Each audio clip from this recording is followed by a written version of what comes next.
Hey Shackers, it's time for another episode of This Week in Switch 2, the podcast born out of us not getting a review unit for Switch 2 or Mario Kart World. We are 14 episodes into this, and some said we'd never get past episode 3. I don't know who these people are. They're long gone at this point. But yeah, welcome back. We're going to be talking about some games here, games that were playable on Switch 2 in the last week. You know, some maybe involve a little puffball that's pink, and others involve this blue blur. Jigglypuff? No, not Jigglypuff. Not this week, at least. Okay. But yes, I'm joined by my usual co-host, news editor Donovan Erskine, long reads editor David Craddock, Jigglypuff. and loving this Pokemon reference from you. Senior news editor, the person who got to play Kirby in the Forgotten Lands Star CrossWorlds DLC, TJ Denzer. Welcome back to the show, TJ. Pollo. There you go. TJ named this show, by the way. I don't know that we've talked about that. TJ named this show. Yeah. Asif was like, what do we call this? And TJ Yeah. was like, how about This Week in Switch 2? And Asif was like, cool. And then that's how it was. That's how it was born. I was like, I'm in. Yeah. But yeah, if you found our show through a series of vertical video clips that are on all sorts of platforms, welcome. We've been doing this since the Switch 2 launched. And yeah, people seem to like hearing us talk about the Switch 2, so we're going to keep doing it. I'm going to start off with a game that I played that wasn't Donkey Kong Bonanza. Donovan and I streamed Sonic Racing CrossWorlds on Friday evening with Denny White, our community manager. And you know, like I feel like I may have quite a bit of racing experience, David, like when it comes to racing games. Yeah. And I have a fondness for Sonic racing games. Specifically Sonic Racing Transformed for the Wii U and other platforms. I would argue that might be like one of the best racing games of that generation.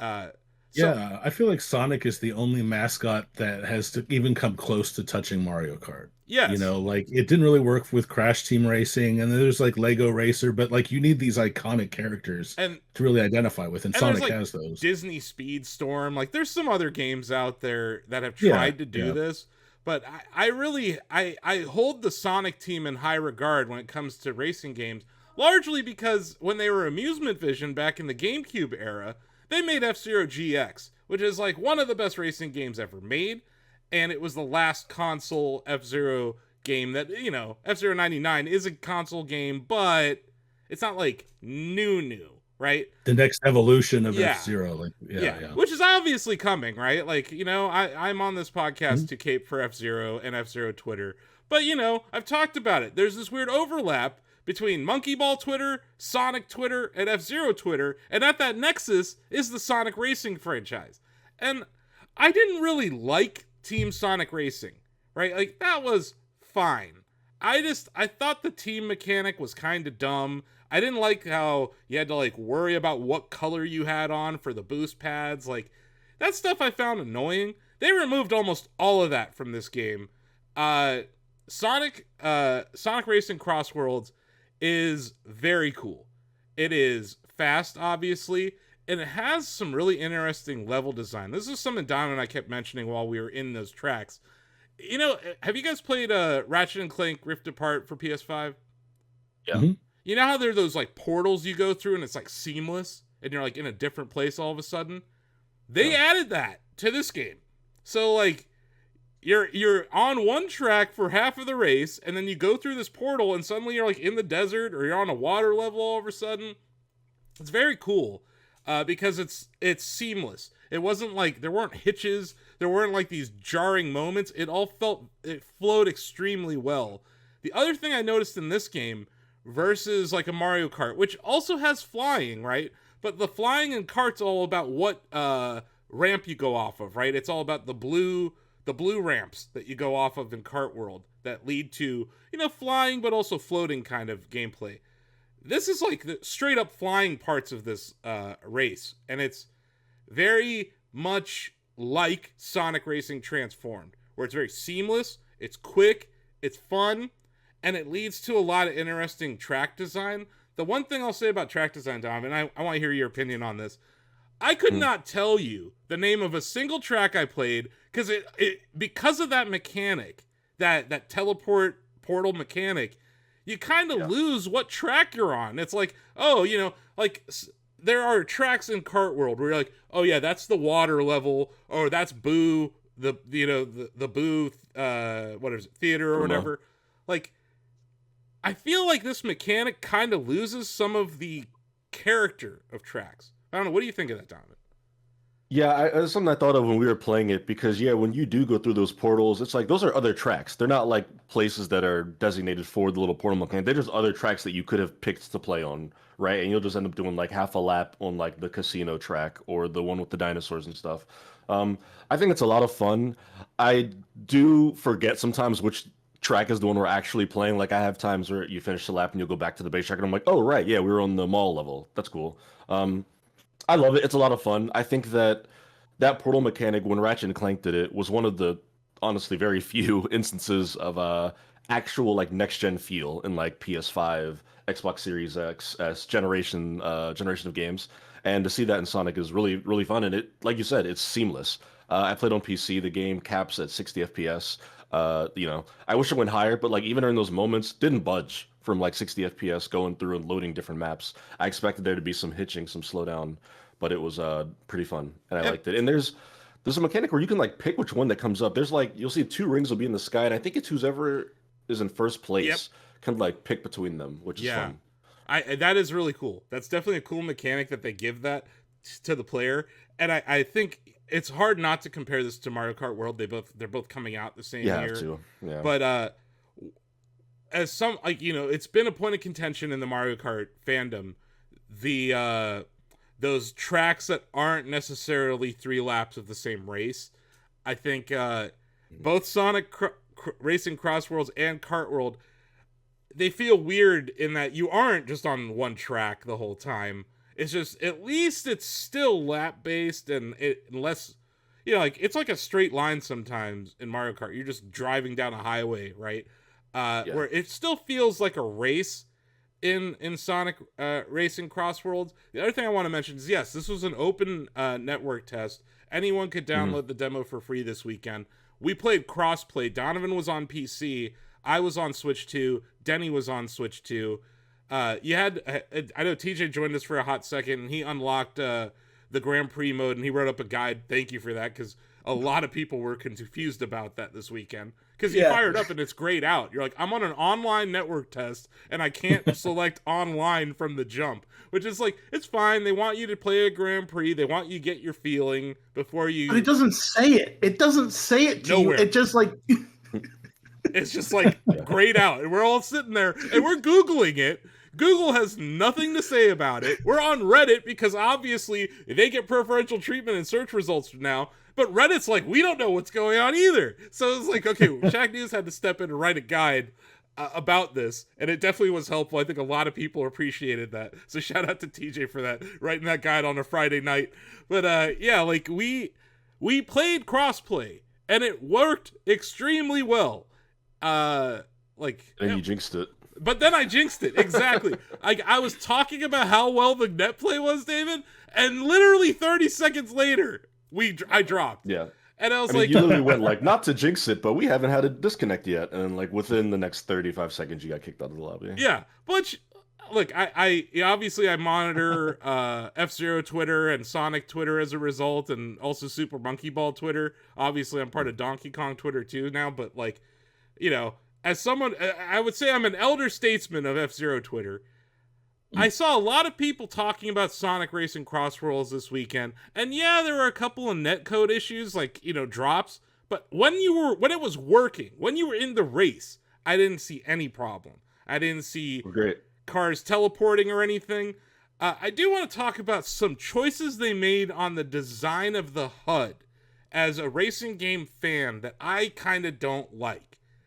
Okay. That last part of the race, I don't know what time it is or what distance it is from the finish line. It stops telling you what place you're in. It's very weird. Like you Mhm. don't like at the end, and we had some really close races, Diamond, where it was like that last 30 seconds of the race, that last 20 seconds of the race, we saw people go from 7th to 1st, third to 1st, right? Like last second things. Not to know what place you're in a racing game at the end of the race is really weird. I found that very strange. I had a race that I won, and it was very awkward because I crossed the finish line and I didn't want to gloat yet because the last thing you want to do is celebrate. And then it's like, you're in second. Yeah. So I was like, I think I just won that race. And, like Mario Kart, you cross the line and it's immediately like first, second, third. There's like a delay where, the race finishes and then it shows you the list. And it's like, okay, I did win, or I was in second, third. I want to look back at the VOD to see when it drops out because you definitely could see your place earlier in the race. It's at some point at the end. I don't know if it's for dramatic effect. They pull out some of those HUD elements. Yeah. But I noticed we both called that out during stream that I was like, wait, I couldn't see my place as I crossed the finish line there. It's like one of the few things I disliked about the game. The other thing that I do want to call out is the items. I don't know. They didn't seem very inspired to me. Like one of them was basically Bullet Bill from Cart, right? It was like another one was like the mushroom, but you were like an eel or something. I don't know. It felt too copy paste from the Cart franchise when it came to the items. It's the kind of the nature of any kart racer is going to live in the shadow of Mario Kart. That I feel like no matter what items they put in, it's always going to be, oh, this is the mushroom. This is the Bullet Bill. And also just, I love Sonic as a franchise, but like the random items and accessories of Sonic do not have the household names that like a mushroom does in, Sonic or a Mario or a Fire Flower. So yeah, there are a lot of items that popped up and I was like, I don't even know what the hell that is, let alone what it does. So they lack personality in that respect, is all I'm saying. This is my opportunity to plug Diddy Kong Racing again. Because if you remember, Asif, it had very similar items. Like instead of a shell, you get a missile. Instead of a mushroom, you get a blue balloon. But if you held off using your item and collected another blue balloon, you would upgrade that item. Or if you held off on using one missile, you could get a homing missile. It actually encouraged you to like slow down and think about when you used your item. So even though it had the same copy paste items from Mario Kart, you used them in very different ways. And I thought that was very unique. Allow me to get on my soapbox once again. It's time for another Diddy Kong Racing game. I don't want the N64 port on the Jaboofer Switch Online app. No. New Diddy Kong Racing. Now. Enough. Yes. What are we waiting for here? It's about damn time. Like, I'm not spoiling Donkey Kong Bonanza for anyone, but let's just say Diddy Kong has a lot to say about racing in that game too. And I'm just like, come on, Nintendo. Come on. You know what I want. Give the people what they want. We want another Diddy Kong Racing game. Because you're right, David. The gameplay in that game is deep and engaging, and the track design is masterful in that you can choose what vehicle to try to compete with, either air, land, or sea. I fucking love that game. But yes, back to Sonic Racing CrossWorlds. Those are literally the two complaints I had. Was that I felt like the items kind of lack personality, and that last part of the race I found very weird. And it goes back to what we talked about with Kart World too, Donovan, where it's like winning, I feel like it's less of an emphasis in some of these games now. They want people to feel good when they cross that finish line. Yeah, we joked on stream. I was like, it's all these participation trophy games, they don't want you to know you lost. Yes. But yeah, no, I mean, to give them credit, it's an open network test. It seems like something that could very simply be tweaked in a patch. This game will probably have another beta before it comes out. It has a demo. They announced a demo in mid-September, but it's going to be a single player demo. This was this was truly an open network test that was about stress testing their servers, which in this era of nonsense betas that are just demos, labeled betas, like this felt like a proper beta. Like they were stress testing servers. Which not every dev does that. So they really care about this franchise. And I think this is a materially better entry than Team Sonic Racing, in my opinion. I do want to give them credit though, Donovan, because yes, like it lacks some attitude, it lacks some of that Sonic flair, but where it does have it is the rings, right? Like you can collect like I think it's like 400 rings in a race. I think 100 is like the base limit, but then there are other things that can like raise Yeah. your cap a bit, I believe, which is pretty cool. I was watching some streams over the weekend. I saw people getting into like the 300. So I'm like, Oh, as someone wow. like Okay. who just likes collecting stuff in games and that sound, I just like how Yeah. it makes me feel when I I mean- collect rings. I like that.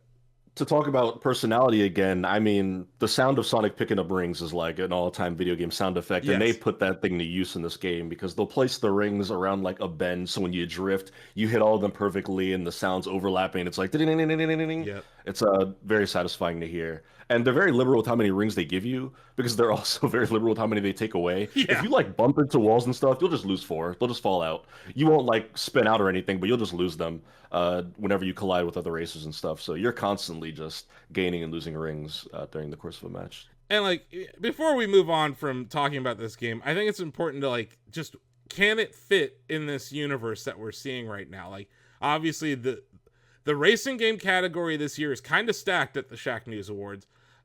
Some years it's not, right? But we have a brand new Mario Kart and a brand new Sonic racing game in the same year. Like, can these coexist? And obviously we have Kirby Air Riders, which is like, yeah, kind of a racing game, but not really. Like, can these all fit in this universe together? And my answer is yes. One, obviously, this is a multi-platform game, so people who have Xbox or PlayStation or PC can play this with their friends on Switch 2, with crossplay supported. But it's also like different. It definitely feels different than those other two games I mentioned, Air Riders and Kart World. So like, it feels like a Sonic racing game. I will say like the on-ground mechanics felt kind of stiff when compared to the fluidity of Kart World now, with like, the wall ride ability in Kart World and the being able to barrel roll, charge, jump. Like, not being able to jump really started to mess with me in CrossWorlds, because I was like, you're driving alongside a fence, and in Kart World in my head I'm like, oh, I can just barrel roll onto this and grind. Nope, that's not a thing in this game. So like, it took a second to get used to that. They have like a vertical jump you could do, just go straight, but you can't like mantle onto anything or like, combo into a spin sort of thing like you do in Mario Kart. And you can barrel roll just while in the air, and it's like analog based, so you can do like a backflip, Right. and you get like combo points and stuff for like, being like doing cool things in the air. Definitely sweet jumps in this game, so that checks the box for me too. But yeah, like I think there is room for both of these games. And I think like we might be entering a new era for these like racing games, but like, IP attached racing games. But like to have, it reminds me of the old days, David, of, Genesis does what Nintendo don't, right? Where like we are back, and it's not the console wars, but like it is Sonic and Mario going head to head in a year with racing games. Yeah. So there is that sense of competition. I think competition is going to be good for this space, because it's going to force Nintendo to maybe do a DLC by the end of the year for Kart World. And the obvious one, in my opinion, and Donovan, you mentioned it in a past episode, a Donkey Kong Bonanza DLC pack that gives Donkey Kong more than one freaking outfit. Gives Pauline more than one freaking outfit. Right? I mean, in a year that I poo-pooed the roster for the new Mario Kart, I mean, they're coming out swinging with the roster for Sonic, which we haven't talked about because a lot of the guest characters weren't in the beta, but you got Joker from Persona. I'm pretty sure they announced SpongeBob's in this fucking thing. Hatsune Miku of internet fame. A lot of Steve from Minecraft is in this. Yeah, Steve from Minecraft's in this. That's a big deal. Like, it is... It's like Sega Racers now. There's characters from Yakuza in it. Like, there's... Yep. A lot of them have stages. They showed like the blocky Minecraft world you can go into. All that looks really cool. And that's something that we've all criticized Mario Kart World with this year, is that like it, and obviously Kart 8 Deluxe and Kart 8 didn't ship with these things, but like when you got the Zelda level, right, with the Master Sword in, or you got the Animal Crossing level and you could race as Isabelle, you don't have that in Kart World this year, where Sonic's like leaning into that stuff, and I think it's working very well. I do also want to mention this game has hoverboards instead of motorcycles, and I really dig the hoverboards. They're very fun. They're really sweet. It's cool, it's fun, and it has a different vibe. I always want to make a mention of this though. We interviewed the game dev, like the lead designer of the Sonic Racing franchise during the Team Sonic Racing era at Judges Week, or sorry, that was the E3 parlance, at Summer of Jeff or whatever it was called at that time. And we asked him the most important question. If Sonic is the fastest thing alive, why is he in a car racing? And the answer was that he is the fastest thing alive, and the only way to make this a fair video game was to put him in a vehicle. That's like, how can Batman beat Superman? Like, well, you see, like you have that explanation. Yes. It makes Superman extremely weak. Yeah, kryptonite, there's always a reason, right? There's always some kind of reason. I love that they thought of that though. They're like, yeah, we have an answer for that. And then it's like when I asked Nintendo about the cow eating the hamburger in Kart World. They're like, it's plant-based. I'm like, oh, okay, fine. I'll allow it. But yeah, really enjoyed it. Like I really enjoyed my time playing Sonic Racing CrossWorlds this weekend. I didn't really jump into it much after it because I think it is a game, and this is just true in general. These games are more fun with friends than to be racing against randoms with. But I did see a lot of people who normally would be playing F-Zero 99 on the weekend playing this because it was something new. But yeah, we also had an F-Zero 99 community event on Saturday. I can't remember the name of it, but it was like an online esport event put on by the community. We had more concurrent viewers on Twitch watching F-Zero 99 than people watching Mario Kart World. Wow. So yeah. Is that more of an indictment on the lasting power of Mario Kart World or the surging popularity of F-Zero, or both? So I'll just give you the numbers. It was like 2,000 to 3,000 people were watching the F-Zero tournament live, and it was around 1,000 people watching Mario Kart World on a Saturday. So I'd say maybe an indictment of the popularity of Mario Kart World on Twitch, but also like you know how it is on Twitch. All it takes is one really big streamer to be streaming Kart World category. Like if Donkey goes online, right? Like suddenly it's up in the top 5 on Twitch. So I just thought it was an interesting data point, and also just I just think there's like a grassroots movement in the F-Zero fandom to keep that game relevant, and they're doing a great job. The top level play in F-Zero 99, even if you don't like racing games, it's just beautiful to watch because these are some of the best racing game players you'll ever see, and it's a beautiful symphony of just racing skill. Compared to some of these other games where you have blue shells and I don't even know what the hell the items were in Sonic, but like, I think that, like, going back to what I was saying earlier, I think there's room for all of these games right now. It's really kind of my point. But yeah, like, I don't know, Donovan. It's probably a combination of things.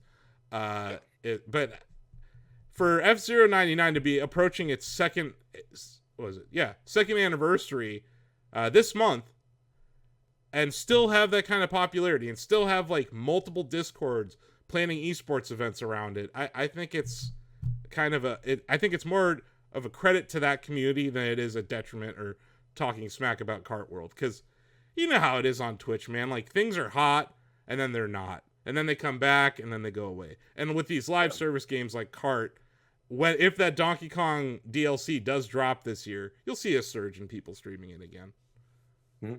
Yeah, anything else about Sonic before we move on? I think that's everything. Probably have another in-depth discussion once it's finally out, but yeah, we'll talk about it when the review hits. I believe the game comes out later this month.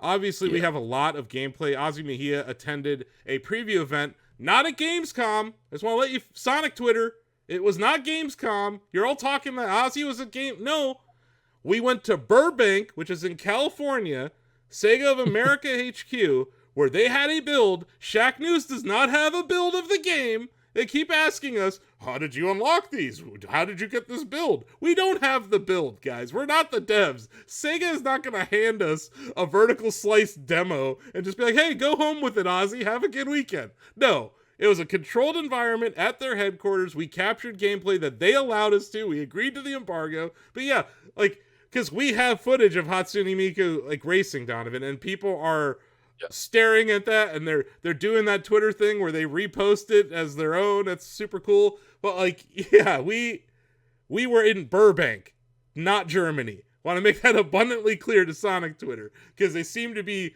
a point of confusion on every single platform we uploaded that video to, which I just want to shout out Sonic Twitter.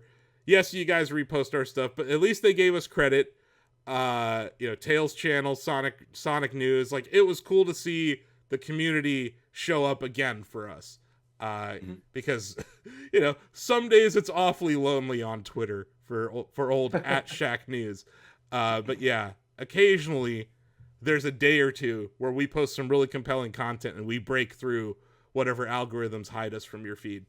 But yeah, it was, if you didn't get to watch the stream, check out the VOD on our Shacknews VODs channel. And yeah, we have a ton of gameplay on our flagship Shacknews YouTube channel as well. So plenty of Sonic content to come. I definitely want to play this game with our staff when it comes out. I think it's going to be I think it'll support 12 player lobbies at launch. This network test was only 4 people allowed in a lobby.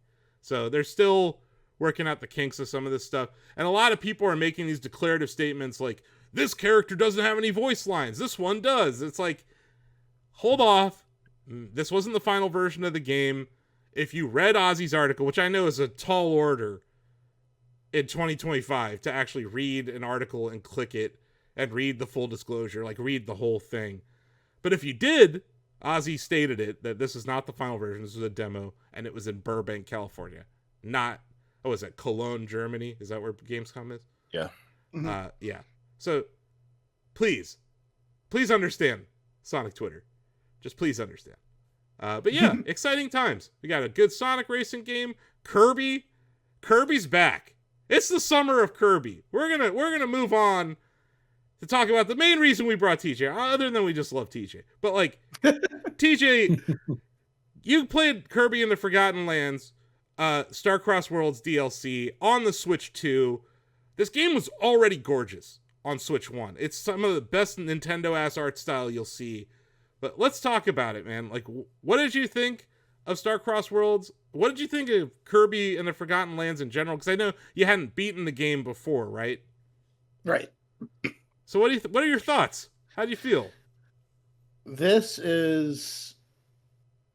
The Switch 2 pushes Kirby and the Forgotten Land up to the level of Astrobot. Like, not even joking. That the level of polish and crispness and smoothness and charm and color that's in that game. It was, like you said, it was already great on the Switch 1. But you take that and you add like a clean 60 frames per second and just like updated visuals, smooths out any rough edges it had that were anything bad at all. It's a 10 out of 10 game visually and performance wise. I think that like going back into it, Kirby is such a vibe. Like, this little dude is so powerful and nothing in the world around him is like even close to his level. And you just run around going on this adventure as this omnipotent being.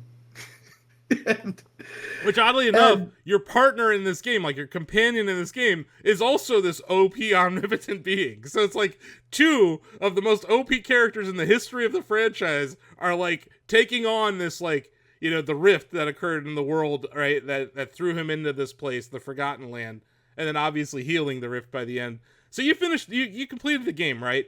Yeah, I was gonna say, like, as far as like the content goes, the Starcrossed World part of this is like it's remixed levels on top of the existing levels, but like there's a lot of them. And even then, I didn't just play for the expansion. I played that game from front to back again.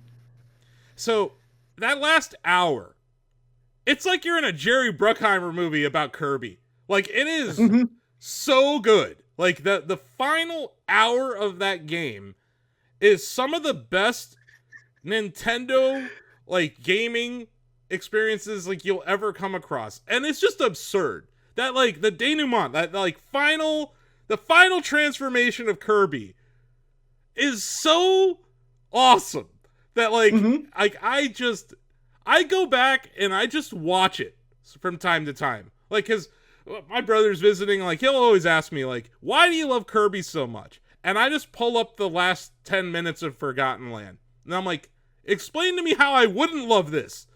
Like, you know, like, it's great. Like, there's a chase scene, there's these, you know, I want to talk about these boss battles. Like, these boss battles they're not, like, super hard or impossible, but they're tough. This is the hardest Kirby game ever made, because, like, Kirby has this, like, baby game stigma attached to it, I think, a lot of the time, and yeah, Dreamland may not have been as hard as Mario Land on Game Boy or whatever, but, like, and, like, the early NES or the early SNES or even, like, GameCube Kirby, like, handheld Kirby, like, some of these games are not super hard.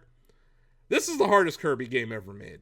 And it's, like, informed by the different power-ups that you use, right? If you pick the wrong power-up going into a level, you might get your ass kicked.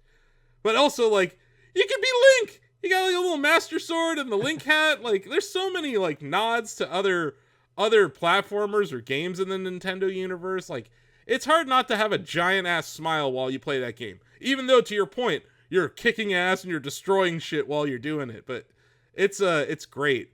So they added a couple of mouthful mode? Features. There's like a spring or something.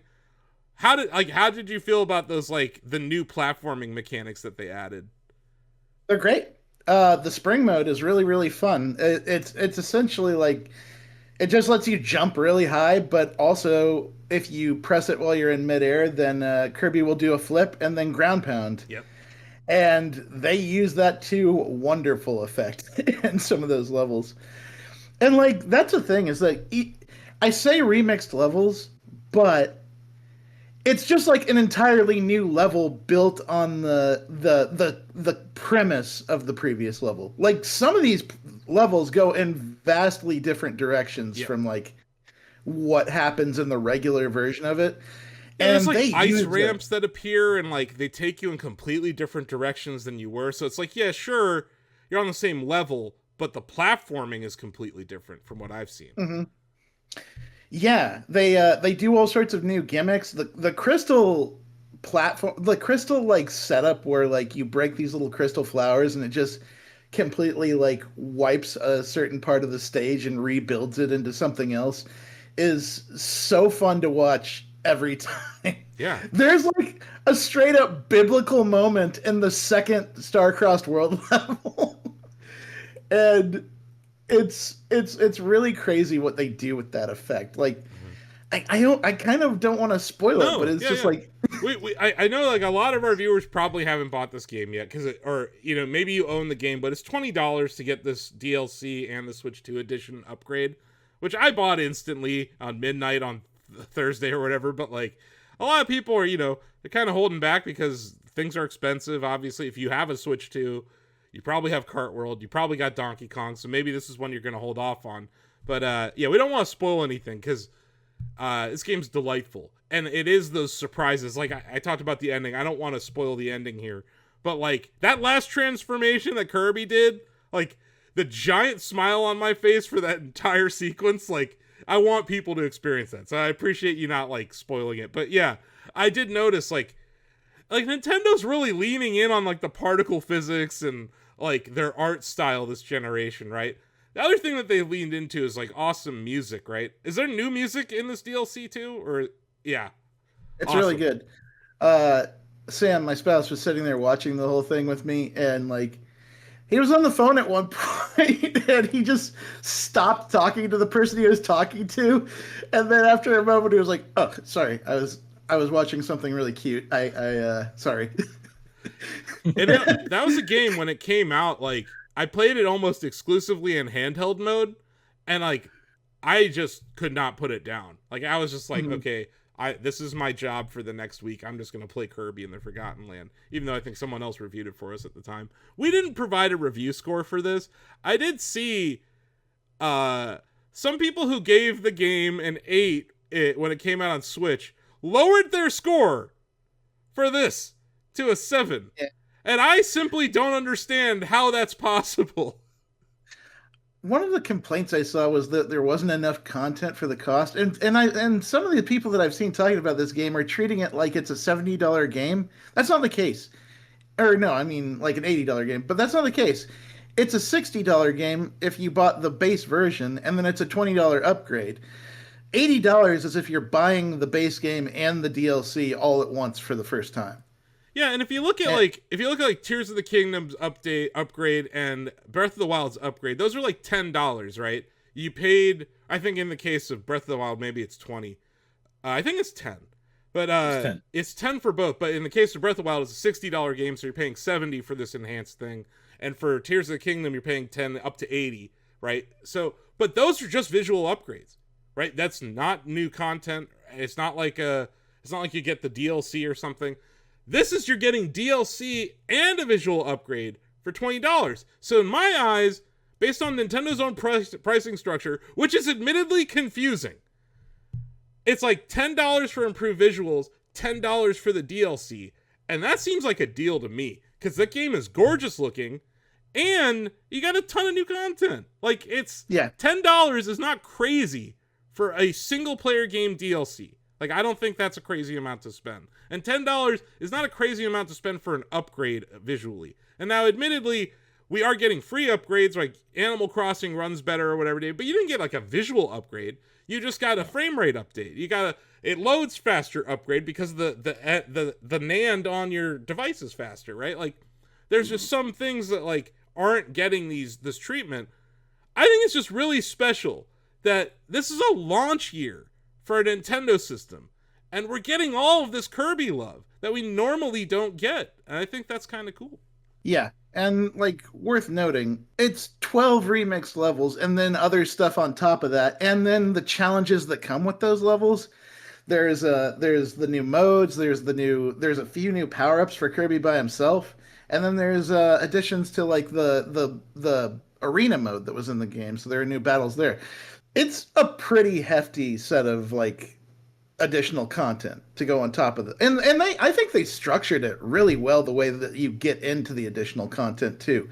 Because you can't play the Star-Crossed World levels until you complete like a world, and then like its crystal levels start to drop. And so like you have to complete World 1 and then its crystal levels drop. You complete World 2, its crystal levels drop. And it's like, I think it's a smart way to get people to like, if you haven't played the game before, it kind of makes you play the main game as you're unlocking the DLC content. I wanted to bring up, we actually had a bit of news this week that was like Kirby news that had nothing to do with games. Nintendo owns a subsidiary called Warpstar Incorporated, or it was called Warpstar Incorporated, that makes Kirby merch and does events around the Kirby franchise.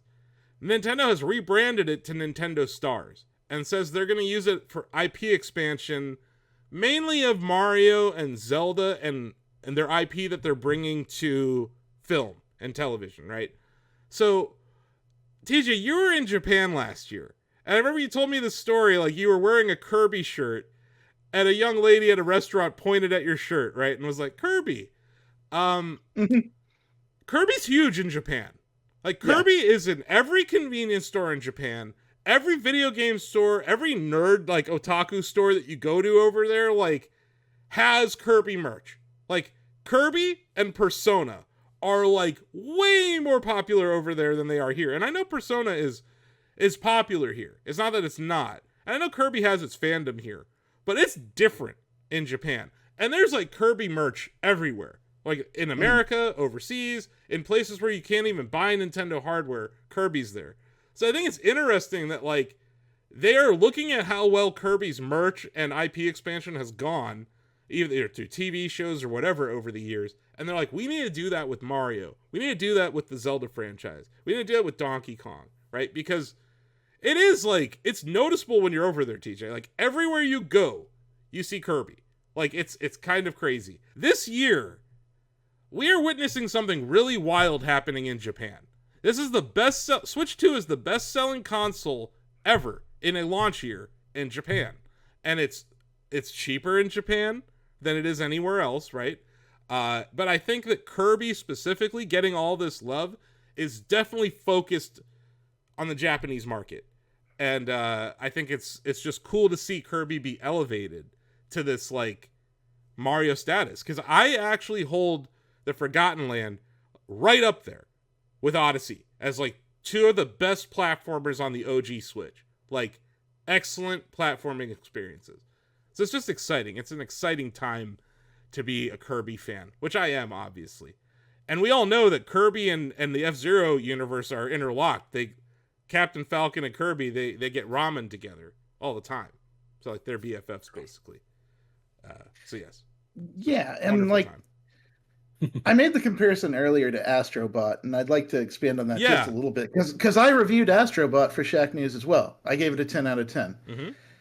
The way in which Kirby and the Forgotten Land, both the base game and the Star-Crossed Worlds levels are presented, it is so like almost one-to-one, because like it's a directed camera experience where like the camera like you have a little bit of control over it, but it's mostly like Nintendo directs your eyes towards what they want you to see when they're doing their set pieces, when you're doing your platforming, the way that you experience the level, the gimmicks that appear in any given level that you use like maybe once and then they'll be gone for like a good portion of the game until you might see them again later. Kirby. All of those things. Yeah, Kirby. Any of the mouthful most, to be honest. And like, those are all things that like I was just delighted with Astrobot when I sat down to that. And then match that up with just a stellar soundtrack to go with each level, and it's just awesome all around. I do want to say, like, I think Kirby and the Forgotten Land reminds me more of Mario 3D World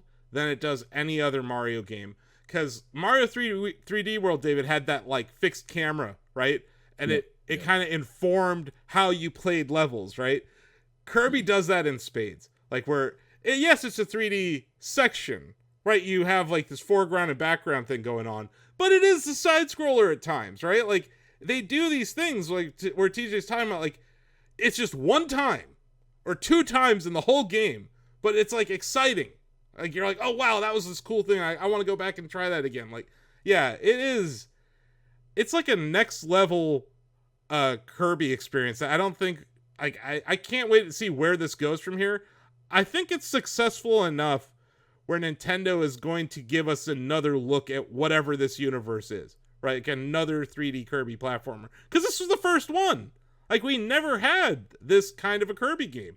That's why I remember when we were watching the reveal trailer. I can't remember what year it was. It was probably during some direct. And we're all like looking at it. We're like, is this like a Splatoon? Or like, we were looking at it. We're like, because they were just showing us the set pieces before they showed us Kirby face down on the beach.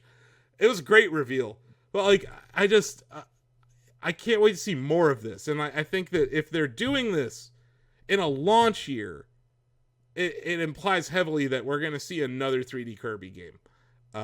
Which I'm here for, because I agree with you, TJ. I think I don't know, I think it got a 9 at Shacknews at the time, but yeah, I wouldn't have been mad if it got a 10. I don't think there was like I can't think of many things where I'm like, oh yeah, that's not good. The other thing I think is similar to Astrobot is that there's this like straight path that you can take to win the game, but then if you are a completionist, there are extremely challenging levels in Kirby and the Forgotten Land that don't stop you from progressing, but if you are someone looking for that challenge, someone who wanted to complete the darker side of the moon on Mario Odyssey, there's a similar kind of challenge available to you, either in the Meta Knight arena or in those like offshoot levels like on the side, right? And I think that's where it kind of resembles Astrobot 2, is that like Astrobot, you can play it as a completionist, and you get all the little guys or whatever, or you can just complete the main story, and it's a little bit easier.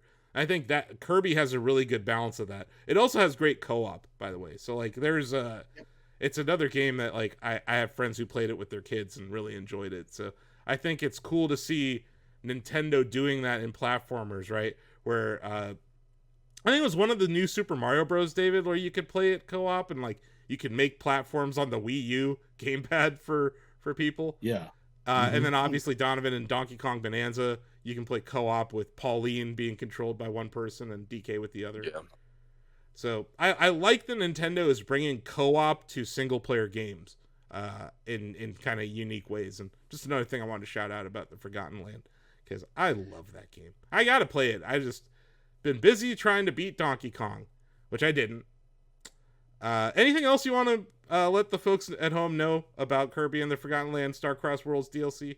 Yeah, just like going back to that point you made about the challenge of the game. I think one of the things I always appreciated about it as like a person that has a limited amount of time on my hands, and this is in the base game as well, but like if you go through a level and you just like completely miss a challenge whatsoever, but you complete other challenges, it'll just reveal what the challenge is around guessing and trying to figure out and like checking every single corner of the level to figure that out. And I appreciate that because I have things to do. Yeah. No, it is a game that respects your time, and it's like there's no fluff. It's just like you show up and it's a platforming game from the jump. And I think that's a criticism that David and I have given to Donkey Kong Bonanza, where it just starts and it's like you can either run down that hallway and get that banana, or you could be like my dumbass and take 4 days to actually destroy that first room before you even progress. But like, yeah, it's Kirby just throws you right into the fire from the very beginning. It's a great intro. Like, it's a great intro and a great ending. And now we got even more cool stuff to do in the middle, which is, yeah. I was baffled by some of the commentary from our colleagues across Games Media claiming that this was somehow worse than the original game. That's insane. That makes no sense. Like the upgrades to the entire game and the addition of content, like that's enough to make this a 10 out of 10 for me. If I was gonna give it its proper flowers and a score. I mentioned it. I can give you guys my Donkey Kong Bonanza update here. Please. So I think when we last recorded, I hadn't even gotten the Elephant Bonanza yet. Sounds right. So I now understand just how much I love this game. You guys kind of kept I don't know. Can I just tell you about the elephants, David? Do you want to hear? I have already told you. Yeah, let me know. I'm going to let the folks at home know. I met the greatest weather reporter of all time. The Elephant Elder. The elephant level was like designed for me. It is a bunch of people reporting the weather. A bunch of elephants reporting the weather. I love elephants, by the way. Who doesn't love elephants? But that power-up's awesome, Donovan. Like, holy shit. Great. It's my favorite to use, like, mechanically in the game. I also like the music for it. Like, it's kind of an unsung, like, less talked about song, and everyone focuses on the zebra song. I like the elephant song quite a bit. I will say that I used the elephant power-up so much, destroying some of the levels, that I did witness the slowdown again. It is like, it will chug when you're using it, because it's like voxel destruction. Basically, you're vacuuming whatever. You can vacuum almost any kind of terrain into your trunk, and then you can convert it into projectiles, which I think is kind of cool. So there are these, let's give one example where I was like, oh, this is how this Bonanza has informed a level design here. There's a material that when you grab it and you hold it above your head, it's like Technicolor or whatever, you float. So the trick, like, I was struggling, Donovan, because I was like, okay, I ripped it off like I was just playing it like I was before I had the Elephant Bonanza, right? So I ripped the chunk off, held it above my head, but I couldn't get as high as I needed to go. And I'm like, this game's broken. Because it gets smaller and then breaks. And then you fall to the ground. And I'm like, this game's broken. This is stupid. I'm annoyed. So I like stopped playing it, came back a few hours later, turned it back on, and I'm like, oh, I didn't even see those dots underneath the elephant thing.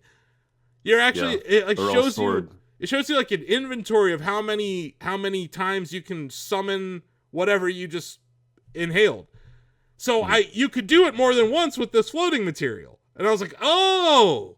So it's like, it's one of those moments, David, I was talking about last week, where like, as you get the new Bonanzas, it informs the level design and the puzzle platforming aspect. I still don't think, look, I now have every Bonanza.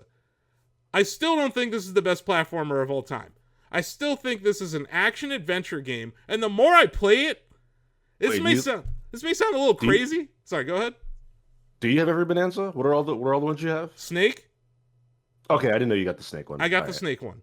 Got it. I was gonna get to that, but like, Okay. it is not the best platformer. It is the best action adventure game, and it sounds kind of crazy. I think this is more like Tears of the Kingdom than Mario Odyssey.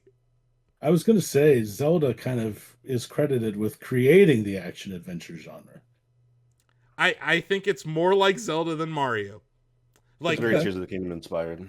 yeah, like the powers you have in Tears, Ultra Hand, you know, the time, whatever it's called, Recall, Fuse, those inform the gameplay mechanics of Tears of the Kingdom, right? Like, and inform the puzzle platforming of that game too, because there's a lot of puzzle platforming in Tears, but it's not a platformer, and neither is this. This is an action adventure game with Donkey Kong. Like, that's what it is, and these bonanzas are great. Like, I think that the puzzle, like the way that you solve puzzles in this game are informed by those powers, much more like a Zelda game than a Mario game has ever been. Mario's all about locomotion and getting through, you know, like, yes, power-ups are there, but they're not always there, right? Like, they are something that you get, and they're usually placed in a level very intently. Whereas this is like, you get to play through this Donkey Kong game however you want. And that's where it feels much more like a Zelda game. Whereas, like, there's the right way to beat a Mario platformer. And this is definitely more, it's like, it's less structured. But at the same time, each time I get a bonanza, I get to see, like, oh, okay, this level's informed by this, you know. Snake was pretty good too. I beat the boss that Ozzy was talking about a few weeks ago. I understand his frustration, but the level design told you what you were gonna have to do. It was all about light hitting a certain material. And if you look up on that level, you just throw something at the ceiling and it opens up another hole of light. So I don't know what Ozzy was talking about. It wasn't that hard. Once you figured that part out, was straightforward. But I saw somebody else when it came out that also struggled with that one. And I thought that was strange. But I thought that one was pretty clear as well. It was annoying at first. I'll give you that. Like, I died a couple of times because I didn't look up. I simply didn't look up. Once you look up, you're like, oh, and that's a good game. A good game will frustrate you at times, and then you have to figure it out, right? You have to stop and come back to it. So, like, I have advanced to what I guess is some sort of a hamburger factory. That's where I am, Donovan. Are you on the like the food level? Yes. That's where I am. Yeah, that's an interesting one. So what percent am I? As the person who's beaten this game here, what percent of this game have I completed? Probably like 80 at this point. That's like one of the last normal levels before you get into like the finale sequences. Okay. And also that was a level that made me think of Mario Odyssey, because Mario Odyssey also has a food level. Yes. That's also in that like art style. Mid to late stretch. Yeah. It has a similar art style, which, like, Nintendo, when they go full bubblegum, is just fun. Those are fun levels. Gorgeous game. I just have to stress that, like, these set pieces are outstanding. These are some of the largest platformer E levels. I have found a cadence to how I play this game, Donovan. Every time I get dropped in a new layer, I look around and I just start smashing shit for about 30 minutes. And then I'm like, okay, I got enough gold. I'll continue progressing. Or, like, I fall off the level because I punch myself off of the level or whatever. But I do find myself destroying that first place you land in. I will say the landfill layer, aggressively mid. Like, yeah, I didn't care for it. It's most of it's like underground. You're just tunneling through. It's not much going on. You're just going down it's the a whole bridge time. Layer. Like, you're just going to. It felt like filler. That's the only time I was like, this feels like filler. And, from Nintendo. Yeah, but it was frustrating because last week I was talking about how I enjoyed this, like, the game pushing me forward. Mm-hmm. And then after like 3 levels of feeling that, it's like, now you got to dig down. I'm like, oh, okay, like I'll do it. I found the enemies to be annoying. Those stupid assholes that show up and grab you, those little guys, Donovan, that are like worthless. They're on that level. I hate those guys. Yep. I could do without those enemies forever. And I am still running into that thing where the enemy respawn in this game is terrible. I'm just gonna say it. Like, it's not good. It is frustrating. It is kind of annoying. And when it comes to those little guys that will take off health from you, I find it extremely annoying. I did have another, like, these conversations with Pauline when you get to those rest spots are just adorable. Whoever wrote those, I think, did an excellent job. She's a very sweet character, and I feel like I'm only like one power away from having everything that I'm gonna have in this game, and they started talking about it with me and stuff, and I love how as you progress through the game, you become more famous. Like, they're like, oh, it's Donkey Kong and Pauline. Like, early on, they're like, who are you? Now it's like, oh, we heard about you. You guys saved this layer, and you did this, and thank you. It's cool to see, like, it truly is an origin story for Pauline, and it's cool to see. Sorry, David, you were about to say something? Asif, this is normally a very lighthearted and carefree podcast. Would you agree? Sure. Okay, we have to have a very serious conversation. Uh-huh. Mario Wonder had an elephant power-up. Donkey Kong Bonanza, elephant power-up. What is Nintendo's infatuation with elephants? As a Nintendo analyst, can you answer this question? There was also an elephant in Diddy Kong Racing. Yes, that's true. What is their infatuation with elephants? Because lately it's been coming up a lot.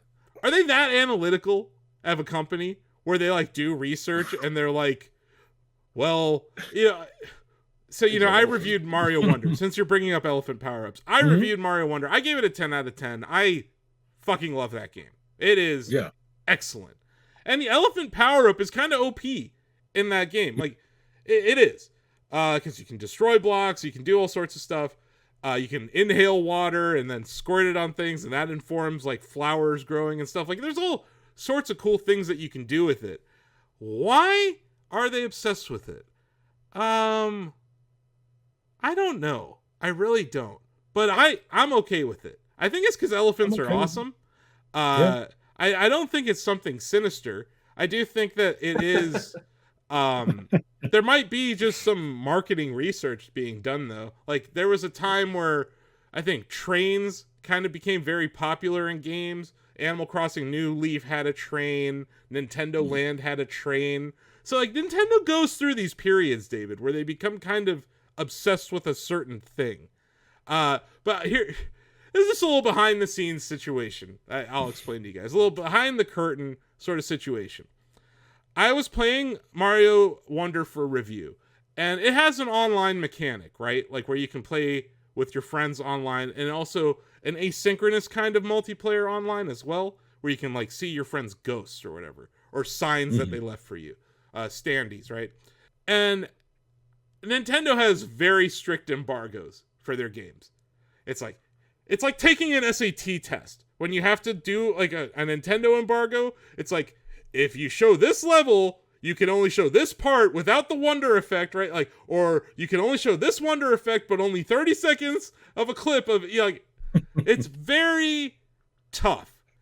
And they're like, are you going to have any problems with the embargo for this? And I start laughing, and I'm like, no. They're like, why? I'm like, our viewers only care about the elephant power-up. And I'm like, I showed them a couple of our vertical videos that I had made out of the direct, right? It wasn't even our own content. I just took a clip of, I think it was Elephant Mario, the first reveal of it. And I was like, look how many views this got. So I do think that they might be analytically driven, David. What was funny, the next day, they released a video, or maybe 2 days later, they released a video of Bowser handing flowers to Elephant Peach. And it was a vertical video, which Nintendo at that time was not making a whole lot of vertical videos. Yeah. So I am going to take credit here. I think Shacknews informed the production of that video and may have influenced them to realize that people really only cared about the elephant. Now, that being said, like, yes, Donovan and I think it is my favorite power-up in Donkey Kong Bonanza, but I also like just the Kong Bonanza, like just power punches and like what the Kong Bonanza is in that game. But yeah, I do think that they are listening. Like Doug Bowser's watching this podcast right now. So hey Doug, we saw you at PAX. He was actually working. I don't know if you guys saw him. He worked at PAX. And then he went to Maine on vacation. Like day 3 of PAX, Doug Bowser was not in Seattle or Redmond. He was in Maine. But the first 2 days I saw him. He was around doing some stuff. So shout out to Doug Bowser. But yeah, I know that he's watching. He has my house wiretapped and all that stuff. But yeah, I do think they're analytically driven, and they saw the success of Elephant Mario and Elephant Daisy. But yeah, like I posted the same level, the first level of Mario Wonder, right? Because we couldn't post the second level because they wanted to keep the surprise of those piranha plants singing, which was adorable, obviously. I didn't want to spoil that. But I'm like, I could sit here and just get elephant versions of every character, and I'd do like 500,000 views. And that's what ended up happening. So like Elephant Daisy was a big deal, because I think Daisy is kind of seeing this resurgence right now, and she's like playable in more games. But like it became funny, just like Elephant Mario, Elephant Luigi, Elephant Peach, Elephant Daisy, Elephant Toad, or whatever. Like it was like this. That was all I had to do to get all these views, and it was just funny. Like they're like, "Huh, vertical videos." Asif said something about vertical videos, and like 2 days later, there's that great short that I think they even posted that to Nintendo Today, which I've heard is doing terribly. It's fallen off the App Store listings. Like people are not using it. I think it was a good idea to hype up the Switch 2 launch with that app, but I think once it launched, it just everyone's creating content everywhere now, so it's I think less unique. I think they probably should have just made it a tab within the Nintendo Switch app. Most people don't want to have 5 different Nintendo published apps on their phone to do a bunch of different individual things. Also, I think that they kind of stunted its growth by kind of still providing information on other social media platforms, right? Like they had those first where they announced like the Zelda movie release date, but then they come and put it on Twitter like an hour later, right? Yeah, 30 minutes to an hour later, the same content goes up elsewhere. They did that with the Kirby and the Forgotten Land trailer. Yeah, it doesn't feel like you need to have it because most people don't care if they're 30 minutes late to news. So the other thing I suggested is I think it should have been a website. Like, I think they're missing out on not having, like, the search engine optimization aspect of this, where, like, people who don't want apps could still consume this. It's very much a web app. Like, they could have made a website for that. And I think it would have done better as a website and an app. Also, you should be able to jump into Nintendo Today on your Switch. It should be part of the OS. So, like, I think they missed on a lot of ways with that. But yeah, from what I've heard, it's not going too well. And they also pissed off content creators because they started taking down people who were screen capping it. Like it's this weird gray area with them where it's like remember they updated it so that like when you screen recorded it, it was like the Netflix protections where it just would show up like black if you tried to screen record. Just like YouTube TV, just like Netflix and a lot of other streaming services. But we're not talking about like high prestige content. Like some of this stuff was just like, here's an unboxing of the webcam. Like here's a 3D image of the Pro Controller. It's like, guys, like this is kind of the era of Nintendo we're in right now, though. Like that app is very much emblematic of where we are in the Nintendo cycle. This is not little guy Nintendo back up against the wall, right? This is Nintendo after selling 153 million units of their last generation of console. It's like they have a different attitude, I think, right now. I do think it's also, and I don't blame them for this, when you're a prominent brand on Twitter right now, there are horrible things happening in the comments section to your tweets, either from people with blue check marks or the ads themselves, right? So I think Nintendo's trying to take away the jump scare of the comments section on social media in general, right? They're not on TikTok, right? They've never been on TikTok, which I think is kind of interesting. Yeah, they're on Facebook, but like, what even is Facebook right now? They're on Instagram, and I think that they look at it like, yeah, here's the safe place to go, and then yeah, that content can live elsewhere 30 minutes to maybe 2 days later is what I've seen. And it is a bit odd. But yeah, that was my DK update and me shitting on Nintendo today. I don't like hate the app or anything. I don't think it's doing what they wanted it to do. I thought it had more value leading up to the Switch 2 launch than it does now. But they did announce the Zelda casting there and stuff. And like, I'm sure the next Direct, they'll announce it on that app first.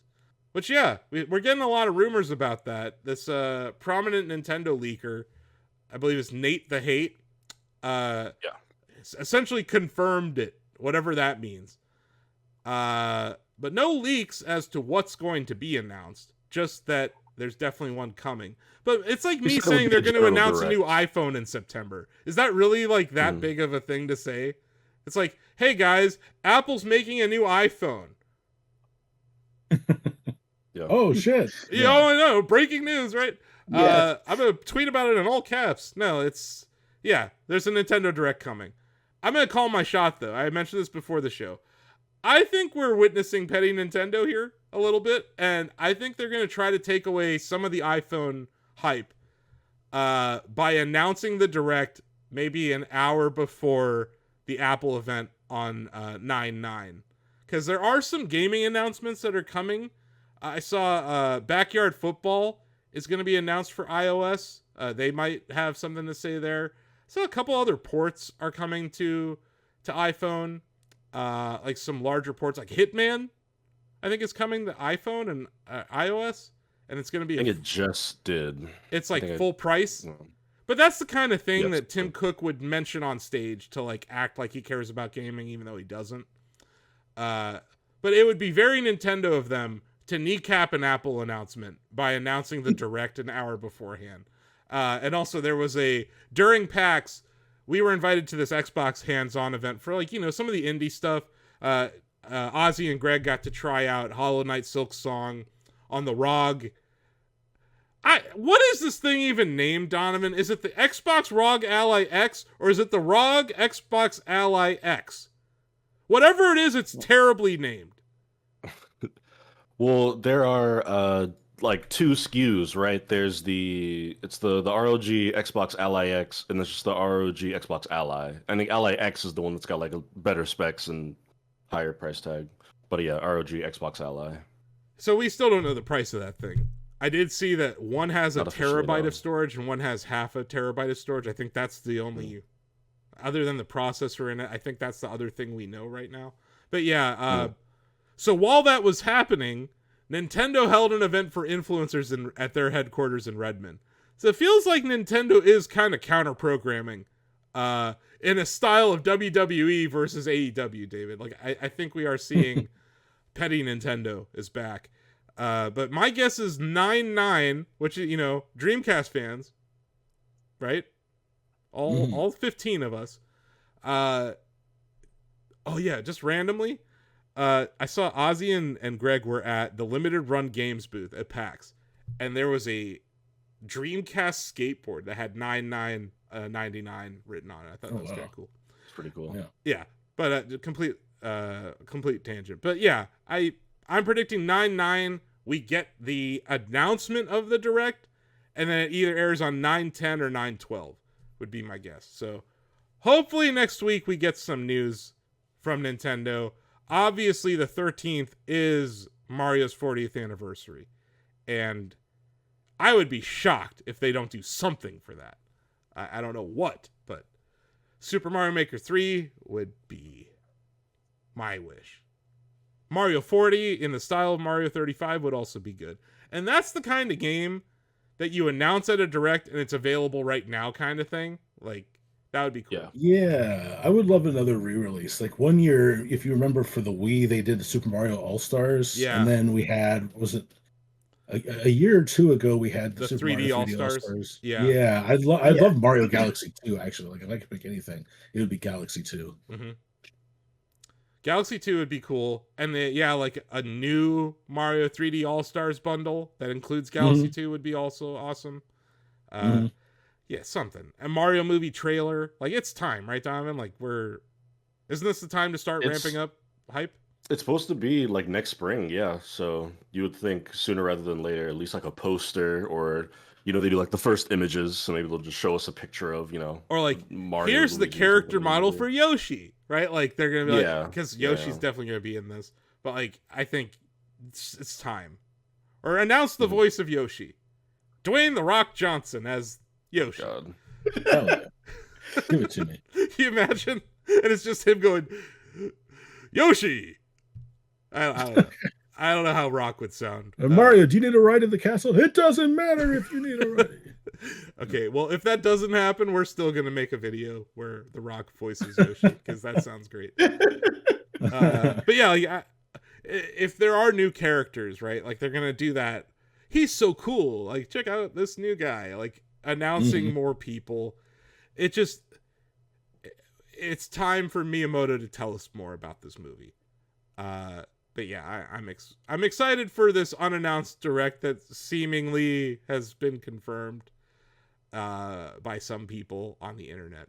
So we'll see what happens on that front.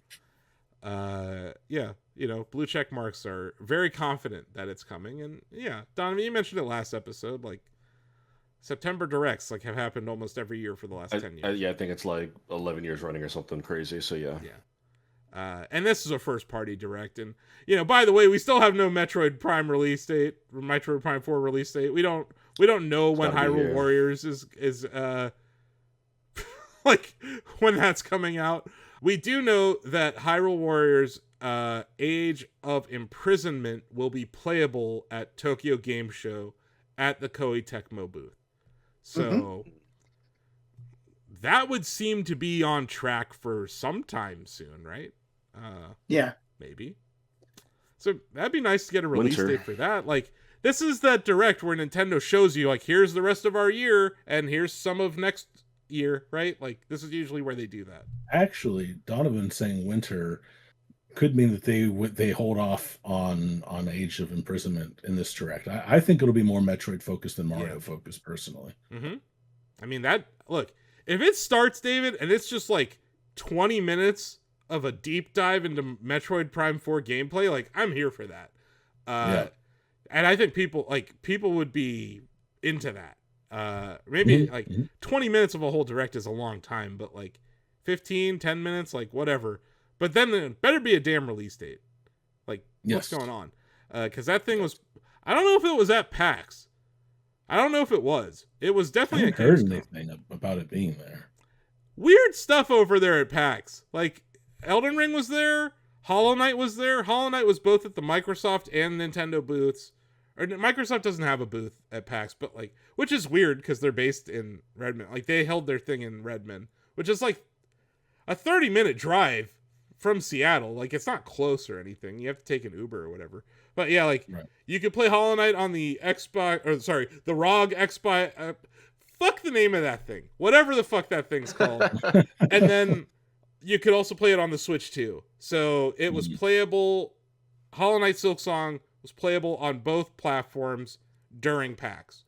And it was playable at Gamescom on both platforms. So those two are kind of going head to head here. For like who wants to be the Silksong machine. And people are being awfully quiet about Steam Deck also being a viable option for Hollow Knight Silksong and handheld. So lots of places to play Silksong, which leads me to the question. What platform are you guys going to get Silksong on?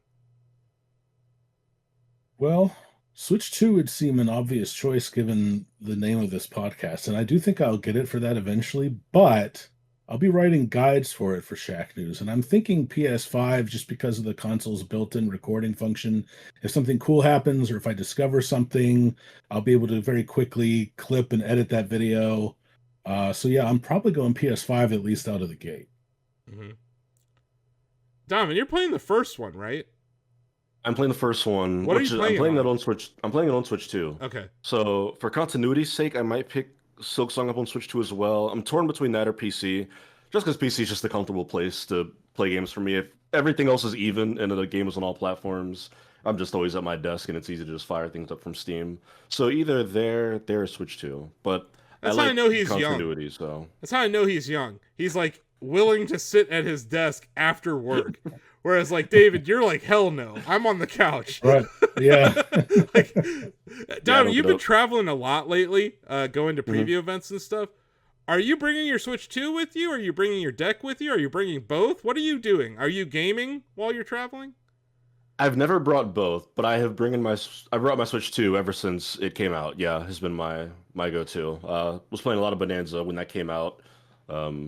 Yeah, I always have it with me. Even if I don't end up pulling it out and playing anything on it, I always try to bring it with me wherever I go. Yeah, whenever I traveled, I would always have it with me with a battery pack just in case, because this one time I was stuck on the tarmac in Houston for 5 hours. So it was like, Yeah. the Switch was like a godsend that day. So like, yeah, there are moments in time where it becomes very clutch. TJ, what platform are you considering getting Silksong on? It's definitely going to be a Switch 2 eventually for me. Just it's like I travel a lot too. And the idea of taking a flight, jumping between continents. Hollow Knight, the first Hollow Knight was a perfect Switch game. It was And a great Silksong. airplane game for me. Like time would disappear when I was playing Hollow Knight in handheld on a plane. And it was like, I used to do that with Breath of the Wild as well, but like, it's just like, you get into that game and it envelops you. And I think it is a great handheld game. It runs extremely well, even on the original Switch. Okay, I'm going to get it on Switch too. I have the original Hollow Knight on PC and Switch, which leads us to the next little bit of news regarding Silksong. So last week we got the release date. Or we talked about the release date. This week, everyone's talking about how it's only $20. And that's a great price, right? Cool little bit of news for the Switch 2 owners. The Switch 2 version of this game, free upgrade. So, I don't know what exactly we're getting, but it's a free upgrade. So it'll probably look better. Maybe it runs at a higher resolution or something. But that's exciting. $20. They're going for volume here. This is maybe the most anticipated indie game of all time. Yeah. Probably. Like, they could have charged whatever. They could have charged 40 for this. I've seen that meme where it's like the abusive dad coming in and it's Team Cherry and everyone's like, no, I want to give you more money. Such a funny dichotomy of people wanting to give a dev more money here versus the hand-wringing of the $80 cart world. So it's interesting to see how people are like, no, we want to give you more money for this game versus how dare Nintendo.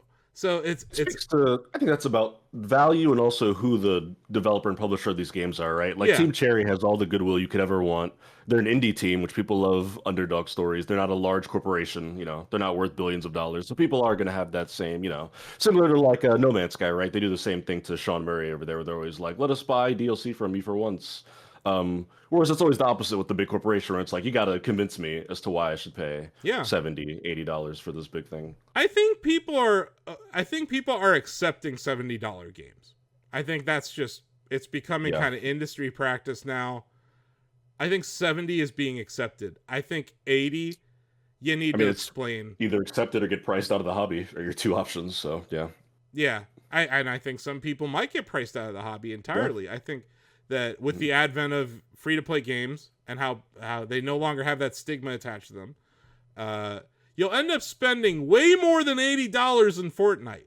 If you buy those skins or whatever, if you buy goal explosions in Rocket League, you could spend thousands of dollars in Rocket League over the time, the lifetime of that game. So like, I understand that these games are free to play, whatever, but like, there is like an economy built around them. Whereas like, the Team Cherry's doing right by their fans here. They're making it a very affordable game. I saw a bunch of indie devs tweeting like, if Silksong's 20, what should I charge for my game? And I do think that is a challenge that's being created. Like a lot of indie devs are just sidestepping Silksong. They're like, look, we'll be out in November. We're gonna give this game a wide berth. Although some other games are just going head first. They're like, you know what? We're still releasing. We feel like our game's different enough. Like, good luck. I think that the narrative that's like coming out on the same day as GTA 6 and saying we think our game is different enough. Like it doesn't matter. Yeah. People are still going to be going GTA 6. And the discourse, like people talk, everyone's going to be talking about Silksong on the 4th through the entire weekend, probably for a month at least. And then like David, you talked about like there's going to be like the lore experts, there's going to be the speedrunning community. We're making a Shack map for it. So like there's all sorts of conversations that are going to be had around this game probably for years. And it's like, you want to give this game a wide berth if you're an indie studio, especially. Like, your Pokemon you can release within a month of this. That's not going to kill you. But, like, I am interested to see what Nintendo has to do. Like, what Nintendo will do here with what games we end up getting at this September Direct. And, you know, it'll be at least 9 to 10 days removed from it. But, yeah, people are going to be talking about this game for the rest of the year. It's going to be in the Game of the Year discussion, most likely. And yeah, we're going to be reviewing it. That'll be interesting because it'll be this mad dash on the 4th to get your review score up so you can be aggregated faster than anyone else, which I don't necessarily think's the best way to review games. You'll notice that I have not provided a review score for Mario Kart World yet. And or I have not fully reviewed the Nintendo Switch 2. In fact, this podcast was born out of the fact that we didn't get early access to either of those things. And here we are, 14 episodes in, still talking about the Switch 2, still discovering things that we like and dislike about it, giving it the proper amount of time, I think, to actually judge a platform in its launch year. So I hope that reviewers give it enough time. And I know, TJ, you're probably going to be the one tackling the review for us, right? Yep. So yeah, we got our team's going to be playing. Everyone here is going to be playing it. Have you progressed at all in the original Hollow Knight since the last episode, Donovan, or what have you been doing? Not much. I'm probably not going to roll credits by the time Silksong comes out, so I'm going to have a decision on my hands very soon. But you know, just I know how the game ends, right? So like, knowing how the game ends, David, should I just jump into Silksong for the purpose of this podcast? Yes. Okay. Yes. I am going back though. I mean, I am going back to play the original because I love that game. Like there are a ton of optional challenges that as a platforming fan I loved. But in order to be part of the conversation, yeah, I would jump into Silksong for sure. Yeah, I think Dom and I will probably have to do that. But that doesn't mean I won't go back. Like before the Death Stranding, back 2017 to 19, which is when the game came out in 17, right? I think I originally played it on Steam for the purposes of like assessing it for, you know, Game of the Year consideration and stuff. But then I bought it for Switch, and it really did become like, after I beat Breath of the Wild and I kind of took some time off of that game, it became my handheld game of choice when I was traveling. So I have played a decent amount of it. I just suck. Like I struggle with that game. I don't know what it is, man. I have like a Souls-like bugaboo or something. Like, just like, I fail. And then I get frustrated. I think it's just not Souls-like enough to still be accessible. Yes. Like, the main Souls-like mechanic I see is you drop your souls when you die. Yeah. And if you die before you get them, they disappear. Yes. That's like the main thing. But otherwise, it's a 2D platformer, and I just love those, and you do too, Austin. Oh, so yeah. It's a difficult 2D platformer, but you can still get the hang of it. And it's like Celeste-like, right? Where there are screens where you're just like, oh my god, this is some of the best platforming I've seen in a single screen of a game, right? Like, where I'm like, god damn, these guys are good. And like, it when I talked to them at TGS, and they were like, yeah, we were inspired by Zelda 2. Zelda 2 had some great platforming. Like, it wasn't necessarily it's also hard as shit. Yeah, ridiculously hard. Yeah, so I think it resembles that game in a couple of ways. So yeah, I appreciate that very much. But yeah, I think I'll get it for Switch too. But I could see people playing this on Steam Deck. Maybe a handful of people will be playing it on their ROG Xbox Ally X Series X. This will probably do really well in Steam Deck. I know Valve publishes routinely like the list of not just best-selling Steam games, but specifically what people are loading up on deck, and it's always like Stardew Valley, Elden Ring. This will be in there for sure. probably for a very long time. Nice. Before we go, we have a couple more stories we want to hit. This is real quick. I watch a lot of podcasts. Like it's like I like having a podcast on while I'm doing like, chores around the house on the weekend or whatever. So I watch a sports podcast. It's called Games with Names. It's an interesting idea by Julian Edelman, former wide receiver for the New England Patriots, where that's football for the folks at home that don't know what I'm talking about. American football, NFL. He's retired, and he has players come on and they talk about a game. And the premise of this is that they're trying to find the best game of all time, and they score it. They actually provide review scores at the end of each game.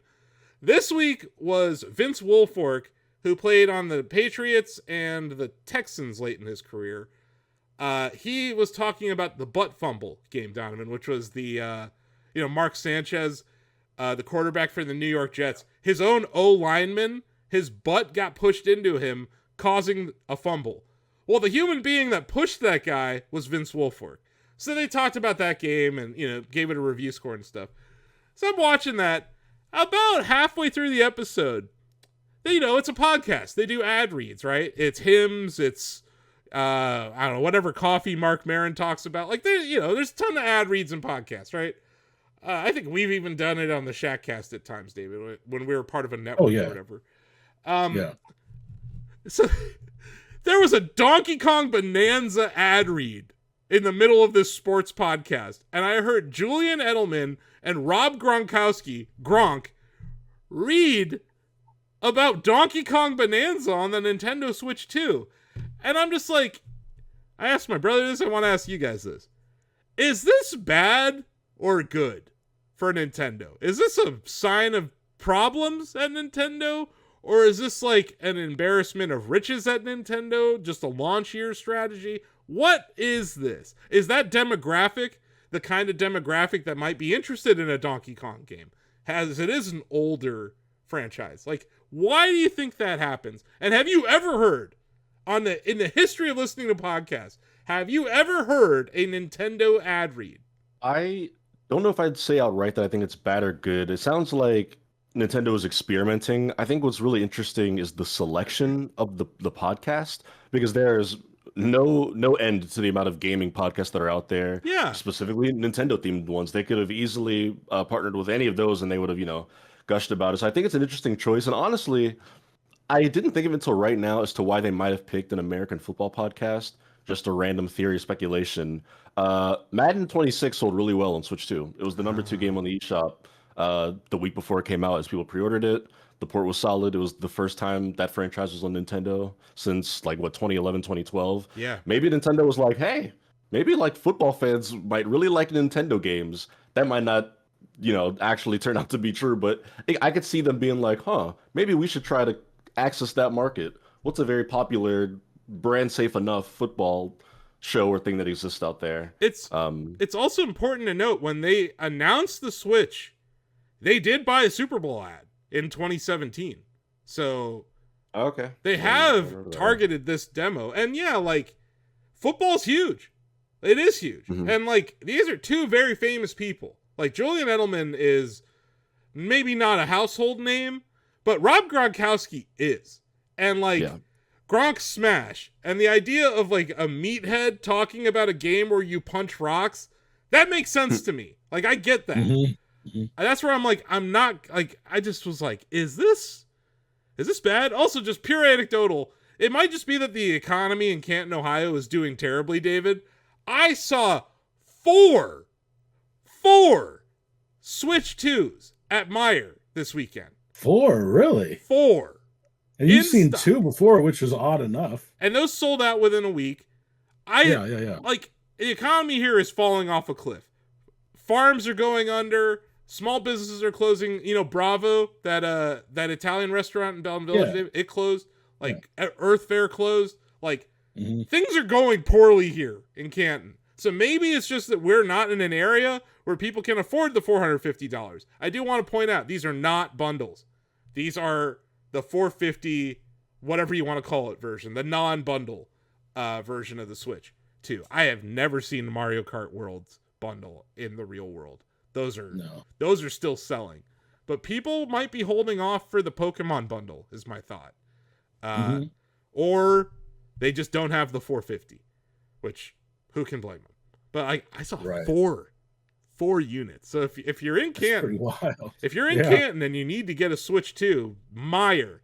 I don't think anyone knows that it's at Meyer because like their electronics department is so small.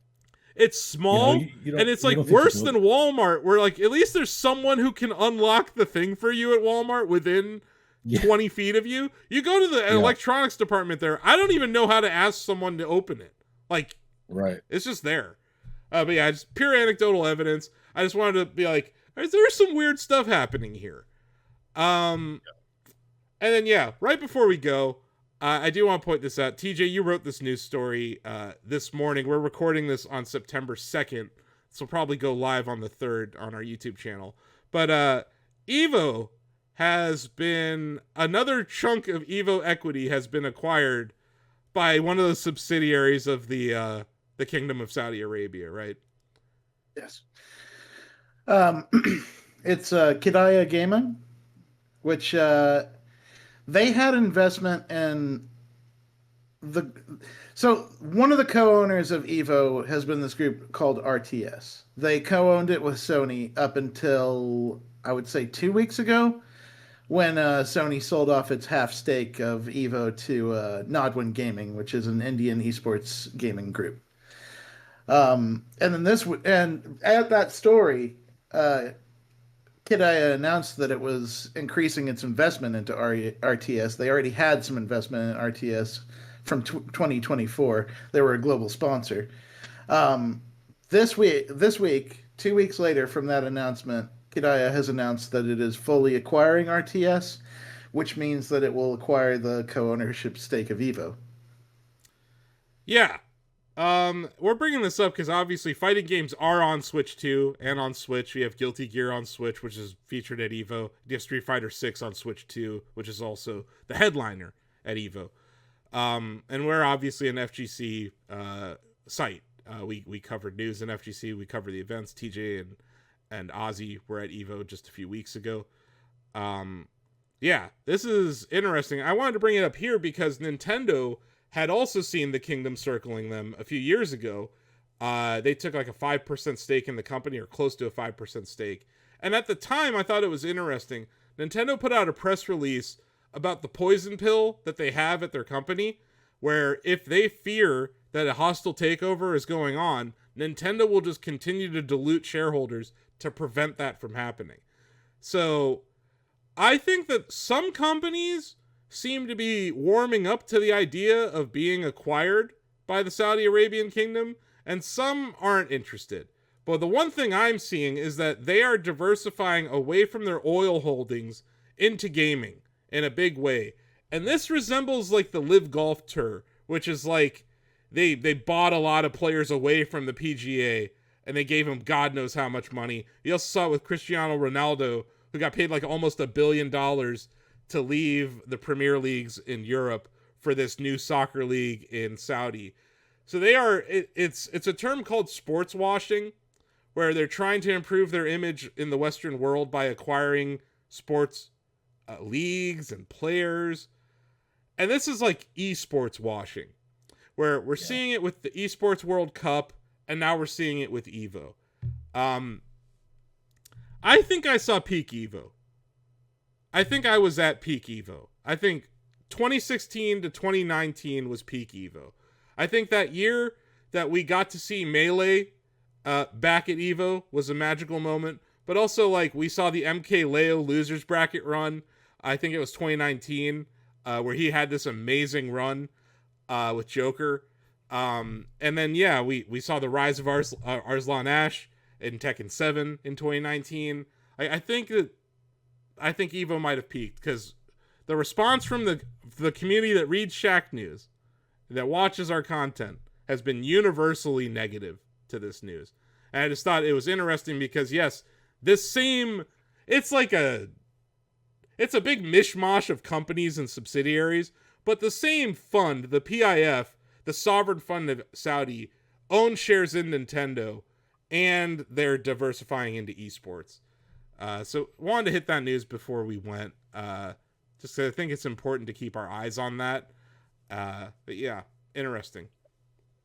One thing that comes out of that I think is worth noting here is that Sony being co-owner of the thing meant that Sony was on the line to like supply their equipment, and as a result, like outside of legacy games, EVO was running all on PS5s with and like Sony is still going to be there as like a global sponsor, but them stepping back from co-ownership means that it doesn't necessarily have to be all PS5. Yeah. It could, and I say this with a huge air of caution, could open the door for Nintendo to get back into EVO, which I would like to see. Yes. I think Smash Melee deserves to be at the premier fighting game event of the year. It is still an interesting scene that gets a ton of views. You may not like the game, but it gets a ton of views. Like, it's still a massive esport. And yeah, and you know, whatever happens to the Smash, you know, modern Smash game, obviously Ultimate has had its, you know, winter, spring, summer, fall. It's in its winter. But like, there's another Smash game coming. And this does open the door to that. And I think that's a good thing. It is like, there's more money for players, but there's also the Saudi Arabian government's track record of how they treat journalists and other people. So, interesting conversation to be had there. Didn't want to let this episode go without at least acknowledging it, because the Switch 2, I'm not saying it's going to be the device used at EVO. Maybe it's going to be PCs mainly. Like, we'll see. We'll have to pay attention to what TOs say. But yeah, Saudi is definitely getting more invested in gaming, be it companies like SNK or fighting game events like EVO. They already put on the Esports World Cup. And yeah, we're going to keep our eye on this story for sure here at Shacknews. That'll do it. That's a good episode, right? Pretty good. Everyone, have fun with Silksong. Enjoy it. This is a lovely time of the year. September is a magical time in gaming. We got a ton of games coming out. David, you got content you're going to be making around the Borderlands 4 release, right, which is a Switch 2 game. So yeah, exciting times for gamers of all types, no matter what system you play on. And yeah, maybe we'll get a Metroid Prime 4 release date before the next episode. Nah, kidding. That's not going to happen. But yeah, thanks for joining us, TJ. Thanks for playing Kirby and the Forgotten Land Star CrossWorlds DLC. And yeah, I hope we can all try out Sonic Racing CrossWorlds when that drops later this month. We should have an episode where whoever reviews it comes on and joins us and chats about it. But yeah, I had a good time playing with you this weekend, Donovan, and we'll see. Yeah, that's a lot. We'll see where that game goes from here. But yeah, great time to be a racing game fan. Great time to be a video game fan of all kinds. Great time to be a fan of indie games. So yeah, this is the busy time of year for us. So we're gonna get going. Thanks for watching, everybody. If you like this, like, follow, and subscribe. Hit the bell if you so please. And yeah, we hit 49,000 subs, so thanks to everyone who keeps subbing to our channel. We'll see you next time. Bye-bye!